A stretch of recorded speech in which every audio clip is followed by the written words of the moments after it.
I think the most helpful thing I could tell you in regards to video marketing for your foundation repair contractor business is to overcome being afraid of being in front of the camera and being videotaped. Video is here and it's just going to grow. We've all been on video shorts and video reels where we sit there and scroll through and the algorithm watches what we're watching. So take advantage of the video surge that's happening in today's world and overcome being scared to be in front of the camera.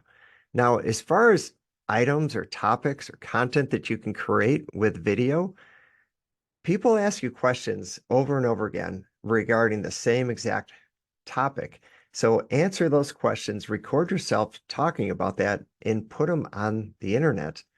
That's a great strategy to use. Keep the videos short. It seems like in today's world, everyone has ADD, so no one's really paying attention to really long videos. But ideally, you want to keep those videos to about a minute. So start there. There's great content and information that you have that you need to share with your potential customers. So record yourself, get those answers out into video form, and post them on your website.